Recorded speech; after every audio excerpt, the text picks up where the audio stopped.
नमस्कार मित्रों, स्वागत है आपका हमारे एक और नए वीडियो में। दोस्तों, आज हम इस वीडियो के माध्यम से बताने वाले हैं कि मानव शरीर में आत्मा या प्राण शक्ति कैसे प्रवेश करती है, अर्थात औरत के गर्भधारण के समय उनके बच्चे में आत्मा कैसे प्रवेश करती है। दोस्तों, जैसा कि आप जानते हैं, बहुत सी ऐसी आध्यात्मिक धाराएं हैं जो एक ऐसे अस्तित्व की बात करती हैं जो हमारे अंदर निहित है, जिसे प्राण शक्ति, आत्मा, रूह या आप मन भी कहते हैं। वैज्ञानिकों और दार्शनिकों ने हमेशा इसके अस्तित्व पर सवाल उठाया है। यही नहीं, रहस्यविद रहित और ऋषियों के ज्ञान पर भी पहले कई बार प्रश्न उठाए गए हैं, जिसे फिर सत्य के बहुत करीब जाना गया। यदि हम यह मान ले कि आत्मा का अस्तित्व होता है तो वह मानव रूप में कैसे बाहर होगा। दोस्तों, इन सभी को संकलित कर एक प्रश्न का निर्माण होता है कि मानव शरीर में आत्मा या प्राण शक्ति कैसे प्रवेश करती है। इस प्रश्न का उत्तर हमें 18 पुराणों में से एक गरुड़ महापुराण में मिलता है। दोस्तों, वीडियो में आगे बढ़ने से पहले यदि आपने अभी तक हमारे YouTube चैनल को अभी तक सब्सक्राइब नहीं किया है तो चैनल को सब्सक्राइब करके बेल आइकॉन को प्रेस कर दे और वीडियो को लाइक करके कमेंट में जय श्री कृष्ण लिखकर प्रभु को अपना आभार व्यक्त करें। अब देरी न करते हुए वीडियो में आगे बढ़ते हैं। आइए आपको बताते हैं गरुड़ पुराण के अनुसार आत्मा शरीर में कैसे प्रवेश करती है। गरुड़ पुराण के अनुसार गर्भधारण के समय माता पिता के भाव के अनुसार उनके आसपास एक सूक्ष्म स्पंदन स्तर वाला क्षेत्र बन जाता है। ये क्षेत्र ऐसी आत्मा को आकर्षित करता है जिसका स्तर उससे मिलता जुलता हो। जिस आत्मा का स्पंदन स्तर उस आत्मा से मिलेगा वही उसकी ओर आकर्षित होगी। आकर्षित आत्मा मां के गर्भ के आसपास मंडराती रहती है। आनुवांशिक प्रक्रिया तो शुरू हो जाती है, लेकिन गर्भ के आसपास रहने से ये आत्मा अब महत्वपूर्ण हो जाती है और वह अपना बल लगाना शुरू कर देती है। यह आत्मा अब जीव कोशों के विभाजन की गति को बढ़ा देती है।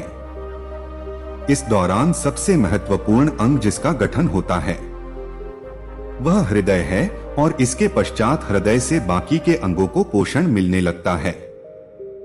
योगिक विज्ञान के अनुसार भौतिक शरीर के साथ साथ आध्यात्मिक शरीर का भी विकास होता है और प्राण शक्ति अर्थात आत्मा के बहाव के लिए एक संचार का मार्ग उत्पन्न होता है। जहां ऐसे कई सारे मार्ग मिलते हैं वहां ऊर्जा का भंवर बन जाता है। अध्यात्म में इन्हें चक्र और बिंदु कहते हैं। हालांकि बहुत सी ऐसी योगिक परंपराओं में इन्हें 7 महत्वपूर्ण चक्रों के रूप में जाना जाता है, जो इस प्रकार है: मूलाधार, स्वाधिष्ठान, अनाहत, मणिपूरक, विशुद्धि, आज्ञा और सहस्त्रार। जब भ्रूण तैयार हो जाता है और उसमें सिर का गठन भली भांति हो जाता है तो इसके पश्चात जैसे ही ब्रह्मरंध्र का सृजन होता है। दोस्तों, आपकी जानकारी के लिए आपको बताएं कि जो सिर्फ सिर का पश्चिमपाल क्षेत्र है, इसे अध्यात्म के अनुसार 7 चक्रों में से सहस्रार चक्र और 12वां बिंदु माना गया है। जिस क्षण ब्रह्मरंध्र पूरी तरह सृजित हो जाता है तो आत्मा उसी 12वें बिंदु से प्रवेश करती है और यह भ्रूण के विकसित होने के 3 माह के अंतर्गत ही होता है। अब आपके मन में यह प्रश्न उठ रहा होगा कि आत्मा शरीर में 3 महीने से पहले प्रवेश क्यों नहीं करती। यदि आप इस प्रश्न का उत्तर जानना चाहते हैं तो नीचे कमेंट करके जरूर बताएं। मुख्यतः आध्यात्मिक यात्रा को बिंदुओं और चक्रों में अंतःकरण के फैलाव के रूप में वर्णित किया जाता है। दोस्तों, आत्मा का वास हृदय में होता है। यही वो स्थान है जहां आत्मा रहती है और हृदय के माध्यम से ही वह हमारे तंत्र की सभी चक्रों और साथ ही सभी आयामों तक पहुंचती है, जिनका हम अनुभव नहीं कर पाते। हमें बहुत से भौतिक और सूक्ष्म आयामों को तय करना होता है।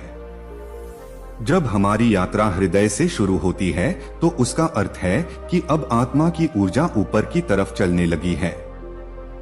वह आत्मा जो हमारे हृदय में रहती है वहीं से ऊर्जा बिना किसी बाधा के सारे चक्रों तक पहुंचती है। यदि आपके घर में कोई नवजात शिशु है तो आप देखेंगे कि शिशु के कपाल, सिर का एक विशेष हिस्सा पूर्ण रूप से नहीं बना है। आप यह तो जानते ही होंगे कि बच्चे के सिर को थोड़ा बचाना पड़ता है क्योंकि वहां हड्डी नहीं होती। यह वह स्थान है जहां हड्डी तब तक नहीं बनती जब तक कि शिशु एक निश्चित उम्र तक नहीं बढ़ता। योगिक शब्दावली में यह भाग ब्रह्मरंध्र कहलाता है। रंध्र एक संस्कृत शब्द है जिसका अर्थ होता है एक मार्ग, जैसे छोटा छेद या सुरंग। यह शरीर में वह स्थान है जिसके माध्यम से जीवन भ्रूण में उतरता है, क्योंकि जीवन भ्रूण में आ गया है और जीवन अपने विकल्पों को खुला रखता है। क्या यह शरीर उसे कायम रखने में सक्षम है भी या नहीं? जीवन प्रक्रिया में अपने विकल्पों को खुला रखने की इतनी जागरूकता होती है कि क्या यह शरीर से बनाए रखने में सक्षम है या नहीं?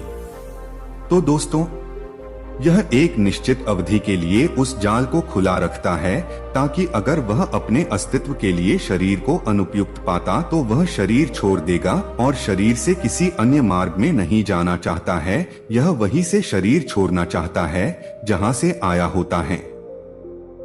वास्तविक जिंदगी में आपने देखा होगा कि मेहमान हमेशा सामने के दरवाजे से ही होकर अंदर आते हैं और सामने के दरवाजे से ही बाहर जाते हैं।